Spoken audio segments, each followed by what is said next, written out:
Love matters. Love matters. Love matters.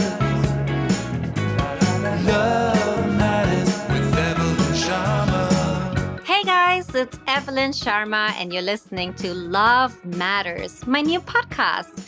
This podcast is a collaboration with Indian Express and DW, Germany's international broadcaster.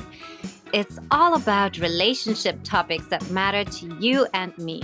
And in every episode, we'll hear from a listener with a challenge in matters of love and have awesome guests on who can speak on the issue from their own experience. And of course, we'll have a fun quiz as well later in the episode, so stay tuned. Today, our topic is divorce isn't a dirty word, breaking the stigma around breaking up. My awesome guest today is Kaneez Surka. Kaneez is born to Indian parents in South Africa and grew up in South Africa, but moved to India, to Mumbai in her early 20s. She's a hugely successful comedian and talks about her divorce using humor, especially in her 2020 Netflix special, which I really loved. Welcome to the show, Kaneez. Thank you so much, Evelyn, for having me. That was such an amazing intro. Way cooler than I think I am. So excited to have you. It's always good to have, a comedian on the show because I feel like it makes it a lot more fun. No pressure. No pressure. So, Kaneez, in every episode, we will feature a real listener's problem that I'll discuss with this time, of course, you. And this time we hear from Kheyali. She recently finalized her divorce, but is struggling with judgment and labels from others for her decision. I'll play some snippets from a conversation with Kheyali during the show. And, here's the first concern.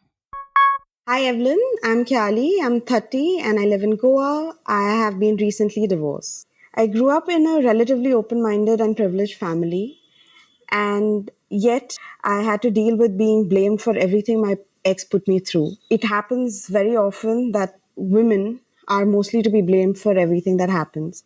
So how can women fight this and be seen and treated as individuals with their own agency?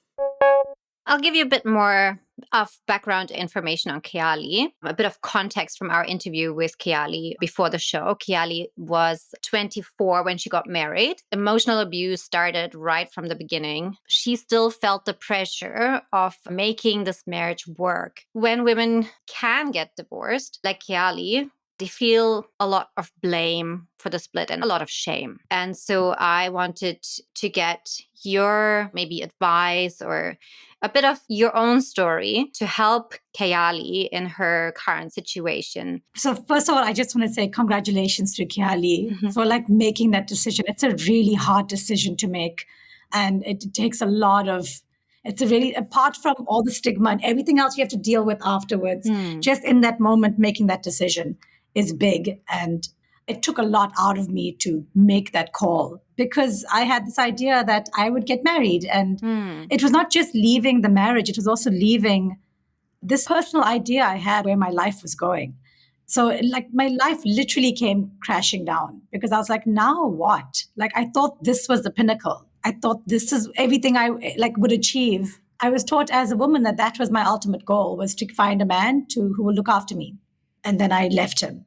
So when you got married, how did you meet your ex-husband? And did you feel the pressure or did you feel like, wow, this is the one, this must be it? No, so I like Kheyali, I was 24 when I got married. I was such a baby. I was so young. I was like, la, la, la, la, la, life is good. Life is great. But no, I met my ex-husband through his brother. I'd known his brother for years and he introduced me to my ex-husband. And so it was like a I thought it was a love marriage, but for him, it was an arranged marriage. Oh. So from the start, we were probably on different pages because we came from the same sect of Islam and the same community. That was important to him. So meeting me was he already had an idea of marriage when he met me. But for me, I came from a slightly more liberal background and was I could marry anybody. That was not an issue. So when I met him, I just thought, I'd get into a relationship and have a boyfriend, maybe move in together. That's what my brothers did with their partners. So I also had this very different idea of how we were going to date. But as soon as it became serious, he proposed to me. So you guys were married for how long? We were married for 3 years. Then what was your deal breaker? So actually, after our wedding day, we had a huge fight. And then I remember thinking, should we just call it off now?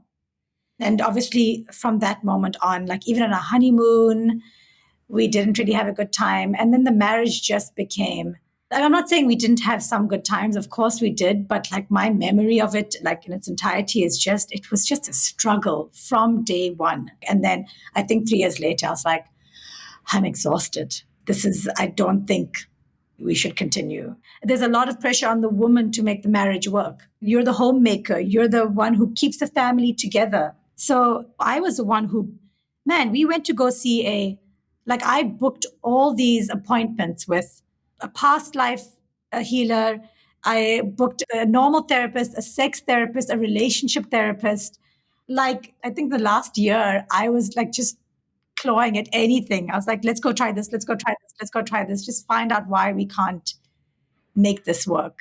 So then when you finally came to the point of, okay, that's it, I want the divorce. Did you, like Kheyali was telling us about the shame and the stigma around being this divorcee, being, at fault for being the one who broke the marriage? And did you feel all this crashing down on you as your new, identity in a way? So, like, I always talk about this. I feel like the first thing that I felt was when a woman gets married, she automatically society validates us. She's suddenly like this valid adult in the world. Before that, you're still a child. You're still your father's daughter, And then I got divorced and I felt the invalidation again from society. Like, I didn't realize actually, like a lot of people were talking behind my back. So while I didn't get too much to my face, over the years, I did find out like that a family member of who I'm so close to, actually recently I found out, said that, it was like he believed that it was my fault that the marriage fell apart. He was like, that my ex-husband's such a great guy, anyone could have made it work with him. But obviously not Kaneez. Kaneez was the problem. Now that you're further ahead in your journey, what would be your advice for Kheyali that is currently in that situation of just recently divorced and, probably having a bit of a depression in this entire being ostracized from society in a way and her friends and family for her decision? I mean, ownership of that narrative. I remember going to a wedding and this uncle came up to me. I was next to my mother and it was right after my divorce. And again, unlike Kheyali, my parents were very supportive of me getting divorced. I think my dad one day woke up in the middle of the night. He told me this later. And he started tearing up, and because they knew I was going through a really hard marriage.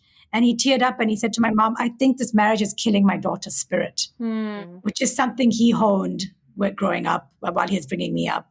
And my grandmother was also, before I got married, my nanny was really very concerned because she was like, I don't think my granddaughter can handle their religious lifestyle. She was really worried about it. Oh. She was like, Kaneez won't be able to handle. I know, my nanny's great. So I'm grateful for that support. But I remember going to this wedding and this uncle was like, so you're married? How is it going? And I was like, actually, uncle, I got divorced. I remember my mom just being like, I didn't know this was the game plan. We're just telling people. I was like, yeah, this is I'm going to make this cool for me. Like, I was like, I want everyone to know this is not a secret. I'm not ashamed of the decision I made because I know in my heart, deep down, it was the best decision for me. And I knew I was making the right decision. And no stigma or no gossip or no shame was going to make me feel like I made the wrong decision. Like, I knew I made the right decision. Now I just had to deal with the rest on top of that. I think that is a very good piece of advice for our listener, Kheyali. Because, if you are sure of your decision, then be proud of it. And that you did the right decision for probably both of you, to live a happier life, then I think you can grow from that place and you can grow really strong. She made a decision and she chose the best version of her life, to live the best version of her life. And she should be proud of that. She should be proud that she put herself first. Right. I'm not talking about being selfish. I'm talking about finding the paths that where you get to live the best version of your life. And I know it's not easy for everybody. And I'm speaking from so much privilege. It was easy for me to get divorced because my parents had a flat in Mumbai that I could go to. I mean, those are like the kinds of privileges that I had. And so it was easier for me to make that decision. Yeah, that is actually a big, big challenge for a lot of women in India. And why they stick around even in abusive marriages is that they are financially not independent enough to say, I'm going to walk out. And of course, our listener, Kheyali, also had this problem because she had given up her career to be a wife. And when she decided to divorce, her family did not back her up. And so, where to go? What to do? And let's listen to her second soundbite where she talks about this challenge. So for me, I personally struggled with the financial issues the most during the divorce. I've been well educated and I was at the cusp of my career, but I was forced to be a homemaker to boost his ego. And because of that, I didn't have anything to fall back on after I got a divorce. And I thought my parents would help me out, but they didn't. And I was forced to ask for alimony from my ex-husband, which was very difficult. So, how does one find the strength to tackle this monetary problem, to become self sustainable and self reliant? Tell us, Kaneez, how did you do it? How did you master this? I did the same thing again, before I got married, like my ultimate goal was to get married. So I didn't even, I personally did not even have any career ambitions. I was on the show the week that wasn't on CNIBN with Cyrus Barocha, and that was the only thing that I was doing that paid me. And I was lucky to have that at all. But my priority with being a housewife and a mother and a wife. And then I would do all the things I loved, which is comedy, as a hobby. That was the idea in my head. And I used my money in the marriage. So I didn't save anything because I was like, it's a marriage. Let's not get into the money thing. I didn't, again, because I came from privilege, I didn't ask for alimony because I was scared it was going to get ugly. And I just wanted to walk away from this, without any ugliness. But I wish I had, and did deserve alimony. I just didn't fight for it. And I feel like every woman, if you've given up your career to look after your household and your husband, then you should fight for your alimony and you deserve it. I also remember, as soon as I got divorced, the comedy scene also kind of started taking off. And just one thing led to another. And in a way, I feel like Kheyali, her parents cutting her off is going to make her push herself to places that she would never have otherwise gone to. She's going to really push that boundary of her comfort zone. And that's also going to help her inevitably grow in her career. If she did she say that she's working or she left her job? Kheyali has started her own business, actually. She Oh, has wow. a cloud kitchen for food delivery. That's amazing. But of course, during COVID, it's been a bit of a struggle. Yeah, you have to probably go out of your comfort zone and you probably have to take a job that be your dream job. But I guess that's part of life. It's part of life. And then hopefully things when you start opening those doors, they lead to other things. It becomes like a domino effect, I joined the comedy community. I decided to ride the comedy wave. And then I just saw things building from there. Every time I pushed the boundary, I would gain something. I'm not even talking about monetary. Even in my work, I would gain something. And I just saw myself, touch would grow because I kept pushing myself. Now I have this saying in my head where I'm like, if it makes me uncomfortable or if I'm scared of doing something, then I have to do it. If a decision incites fear in me, then more often than not, it's the right decision and I need to make it. And I love that you made your life part of your comedy. And you're talking about what is the biggest thing in your life. Well, at least at that time, your divorce, which is pretty inspiring for everyone listening, I'm sure. Love matters. This is the sound of our quiz. So here's our yay. surprise quiz. The producers are like, stop talking, get on with the show. Yeah, exactly. That's what our producers do. They prepare a surprise quiz for us to test our knowledge on the topic. Okay. And what they will do is they will send me a message with the topic and the questions. And then we together have to guess what the answer is. And if we guessed right, then you will hear this sound. Ooh. And if we're wrong, then you'll hear that sound. And then what do we win? We win the glory of knowing it all. We win our dignity. That's what right. we win. We win our dignity back. It's funny. And of course, our listeners can guess along. Yeah, I love games, Evelyn. Thank you so much. I'm such a big game person. Yay. So I'm very excited. Well, can you guess the topic? The topic is, of course, divorce in India. It's got a mix of multiple choice and true or false questions. And we're going to guess what's right or wrong. Okay. So let's see the first question. Question 1. What is India's divorce rate? A, 5%, B, 11%, or C, 1%?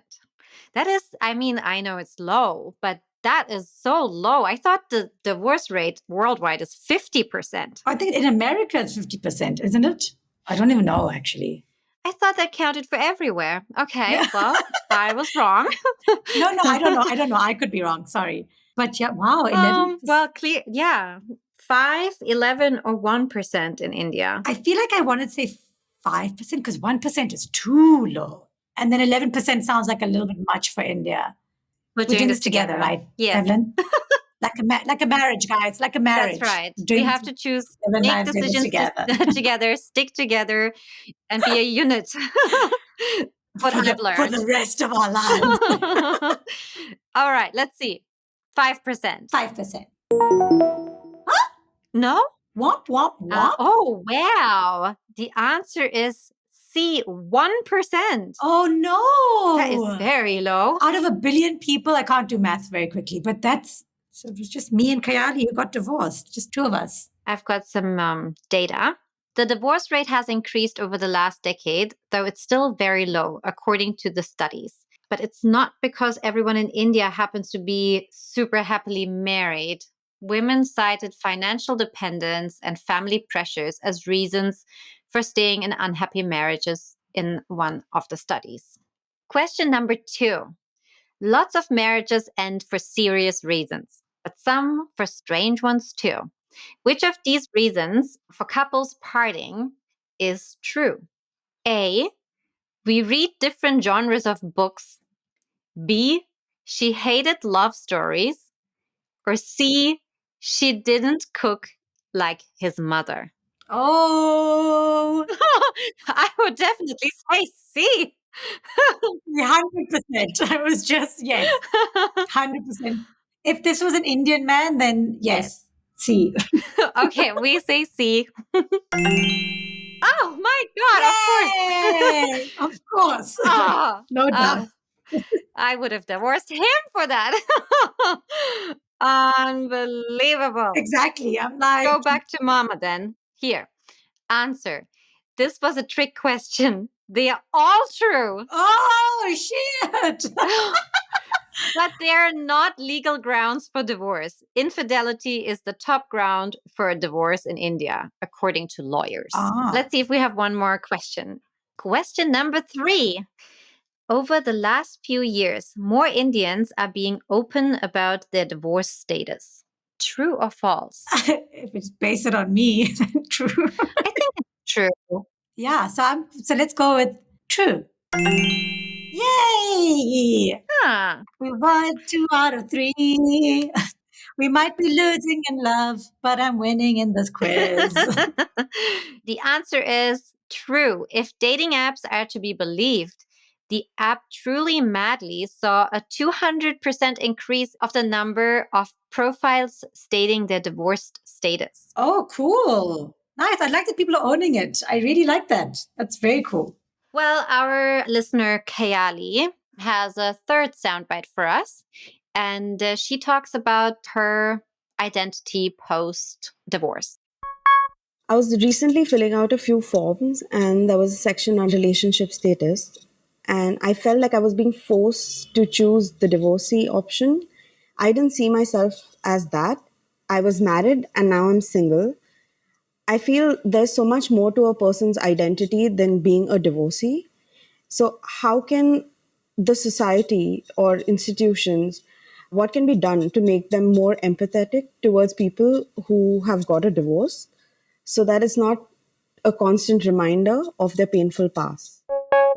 Yeah, I did make it part of my identity because for me as a comedian, it became really good content. Like I could get so much content and jokes out of it. So it aided me to claim that I was divorced. It helped me. Although, yeah, but I see what Kheyali's saying. Like also at some point, I'm also like, there is more to me. Like I know I chose to identify as divorced, but I feel like that's become a bit too much. Like it's too big a part of my identity. I need to like start exploring other parts of me. Yeah, I think as an artist, you also use your life to inspire and to Yes. help with, what Kheyali is struggling with. So besides it being part of your identity, it's also to break the stigma that you're using it in your comedy, which is awesome. It's hard to kind of like still in our generation to say like, I'm just single instead of, not disclosing that you were married once and that failed and now you're divorcee and we have to mix you up with another divorcee because only that will be a match made in heaven now. Yeah, no, exactly. That whole divorce, like let's match with another divorcee. I'm like, what? Like, I feel like we're second class, like citizens of some sort. I wonder if there's a timeline that counts as like, so if you're like freshly, the first year you're a divorcee and then the second year you're single again, you square one. And then Oh, yeah, yes. 3 years later, you're an old spinster again. Like a Must be married immediately. Oh man, it's been 10 years and I have 2 cats. I'm totally in. Spins the cat lady part. I think, yeah, everyone can just live the way they want. I like in general, I think one thing that I've really learned in this podcast and meeting these different people and talking to different people and what matters to them in love is that everyone has a different path and there's not one way in love for everyone. And so, yeah, I think my personal advice for Kheyali is don't worry. Don't worry about what other people say. They'll forget. And, today's news is tomorrow's Vada Pav paper wrap. And, they'll find something else to talk about. Or give them something else to talk about. Just go out, just go balls to the wall. Just You you're can a do free that. woman now. You can do anything. In my special, it's Kaneez Let Her Do. And it stems from now that I got divorced, like society has given up on me. So I'm like, now I can just do anything. Like this is the ultimate freedom. Yeah. Because they already think I'm a failure in life. So I'm like, all right, then no one has any expectations. Awesome. I'm going to go live my life. I hope Kheyali reaches that. Yeah, I mean, that's good advice. Do you have more? Like a final word for Kheyali? Oh, that's a lot of pressure. This is wise words are required in this situation. Oh, why did you pick me as your guest for wise words? Yeah, I mean, like, Evelyn, you also just said it nicely. Like, don't worry too much about what people say. And yes, everyone's so absorbed in their own lives, they forget. I hope her parents eventually come through for her in terms of, I hope they understand like where she comes from. I really do wish that for her. But even if that doesn't happen, like the fact that she started a business, it's like she has it in her. She has it in her to find a new life. And I think she should never take that for granted that you left a marriage, you started a business, you've got it in you to build your best life. I truly believe that, like just from all the choices you've made.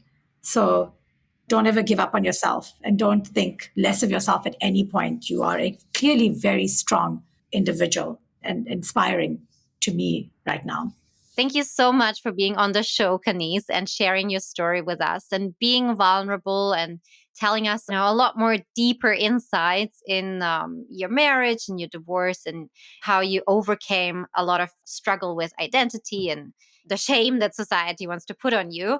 And I love what a strong woman you are. And I love how you own your narrative and your story, especially through humor and comedy. It's very, very inspiring. Yeah, you're such a lovely host. Honestly, you just made me feel so comfortable. I really appreciate it. And it was lovely talking to you. So thank you so much for asking me to be part of this. Thank you so much, Kheyali, for contacting us and telling us your story. And we really hope that today's episode helped you to find the confidence to move ahead with life in your own way, in your own story. And that's it for today. If you have a question in matters of love, please write us at lovematters@dw.com. Maybe your question will be featured on a future episode. We'd love to hear from you. On our next episode, we're celebrating love beyond religion. We'll hear from a listener who is struggling to get her parents to accept her choice of partner because they're from different faith communities. Journalist Nilofer Venkatraman will be talking about interfaith marriage, drawing from her own experiences and those of her parents. She's also co-founder of the India Love Project, which provides a space for interfaith couples to share and celebrate their love stories. Until next time, this is Evelyn Sharma, and I think love matters. Love